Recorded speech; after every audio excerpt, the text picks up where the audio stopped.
বাংলাদেশের তো ছবিটার হাফ প্রোডাকশন তো কলকাতার এসবিএফ এ। এটা তো আজকের না, এটা তো দীর্ঘদিন থেকে। আমি বড়ই হয়েছি দেখতে দেখতে। আমি মাত্র একটা দিন শ্যুট করেছি এবং এই ব্যাপারটাই এরকম। এই পুরো অভিজ্ঞতাটাই খুব নতুন, কেননা ফটো স্টোরি তো রোজ রোজ হয় না। এটা তো আর চলচ্চিত্রের শ্যুট নয়, এটা একটা ফটো শ্যুটও নয় যে আপনার বিজ্ঞাপনের জন্য কেউ ফটোশ্যুট যখন করে। এটা অনেকগুলো ছবির সমাহারের মধ্যে দিয়ে একটি গল্প, একটি কালজয়ী উপন্যাসকে বলা। ঠিক আছে, তো এটা একটা খুব নতুন ভাবনা। এই নতুন ভাবনা বলেই এবং খুব নতুন মানুষজনরা করছেন, যারা করছেন তারা কেউ তথাকথিতভাবে সিনেমার সঙ্গে যুক্ত নন, যেটা আপনারা বলেন মিডিয়ার মানুষ নন আর কি। হ্যাঁ, তো সেই জন্যই আমার আগ্রহী হওয়া বিষয়টা নিয়ে, যে উনি একজন স্থপতি, আর্কিটেক্ট, উনি একজন ডাক্তার, ওরা কেন ওই কিসের তাগিদ থেকে এই কাজটা করছেন।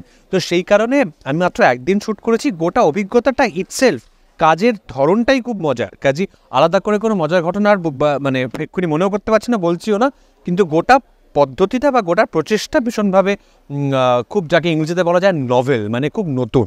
আরও ফটো স্টোরি করবো কি না, না এই ধরনের জিনিস একটাই থাকা ভালো। ফটো স্টোরি আর জীবনেও করিনি। আমার মনে হয় না যে খুব রেগুলার ফটো স্টোরি হয়।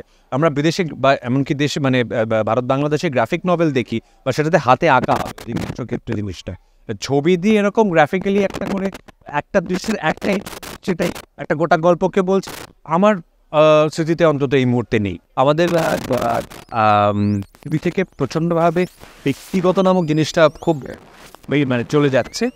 আর সেই ব্যক্তিগত জীবনটাকে বা ব্যক্তিগত জিনিস হারিয়ে ফেলার যে ব্যাপারটা, সেটা সমাজ মাধ্যমের জন্যই হচ্ছে মূলত।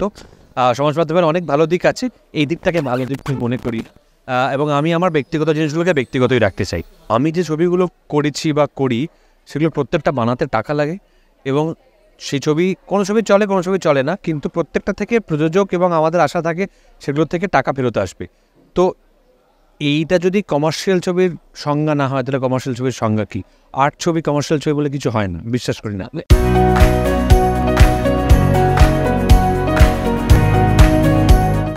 গান তো ওরমভাবে গাই না যে রোজ সকালে উঠে রেয়াজ করতে বসলাম বা রেগুলার অনুষ্ঠান করম, তো নয়। গান আমার প্রাণের জিনিস, যখন সুযোগ পাই বাজাই, গাই, এইটুকুই আর কি। হ্যাঁ, অভিনয়, পরিচালনা, প্রযোজনা একসঙ্গে তিনটে জিনিস করি, তাতে বেশ চাপ হয়, একাধিক শহরের মধ্যে ঘোরাফেরা করতে হয়। বাট কাজগুলো করতে ভালো লাগে বলে করি, সে ভালো লাগার তাগিদ থেকে করি। বাংলাদেশের তো ছবিটার হাফ প্রোডাকশন তো কলকাতার এসবিএফ এ। এটা তো আজকের না, এটা তো দীর্ঘদিন থেকে। আমি বড়ই হয়েছি দেখতে দেখতে। যে বাংলার যে বাণিজ্যিক ছবিগুলো, যে বাংলা বাণিজ্যিক ছবিগুলি বড় বড় চলেছে, বেদের মেয়ে জ্যোৎস্না হোক, বা এত বড় বড় ছবি, সেখানে তো ঋতুপর্ণার পাশাপাশি অভিনয় করতেন ফেরদৌস ভাই, তা রাজ্জাক সাহেব অভিনয় করতেন, আলমগীর সাহেব অভিনয় করতেন। তো এটা নতুন কিছু নয়। মাঝখানে কিছুদিন বন্ধ ছিল, এটা যে আবার হচ্ছে, এটা খুব আনন্দের খবর। অরুণদা, আপনি ইংলিশ মিডিয়ামের স্টুডেন্ট এবং বাইরে পড়াশোনা করেছেন, তবে এত ভালো বাংলা কীভাবে বলেন? বাংলা তোমার ভাষা, ওরা যেরকম তরকারি খাই, ভাত খাই, ওরকমই বাংলা ভাষা, কিন্তু এত সুন্দর করে তুলে তাদের সমস্যা আমার নয়। আমি তো বাংলায় মা ডাকতে শিখেছি বাংলায়। সেটা বাংলা যদি বলতে না পারি তাহলে কি বলবো? ইংরেজি তো অফকোর্স ইংরেজি মিডিয়াম, ইংরেজি মাধ্যমে পড়াশোনা করেছি, এবং ইংরেজিতে অনেক ইংরেজদের থেকে বেটার বলি, কিন্তু তাও তো মানে আমার নিজের ভাষাটা খারাপ বলতে পারি না, সেটাকে তো অপমান করা হয়।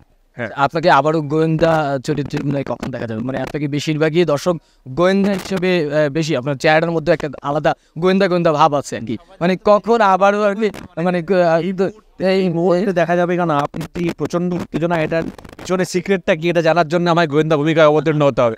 আমি আজব কারখানা নিয়ে গতকাল সবিস্তারে সকলের সঙ্গে বকবক করে ফাটিয়ে দিয়েছি। আজকে এখানে আমরা ওদের একটা কাজ নিয়ে এসেছি, সেটা এক্সেসের কবিতা নিয়ে আলোচনা করবো। ওখানেও এটা নিয়ে আলোচনা করে নিয়ে, এখানে ওটা নিয়ে আলোচনা করবো না।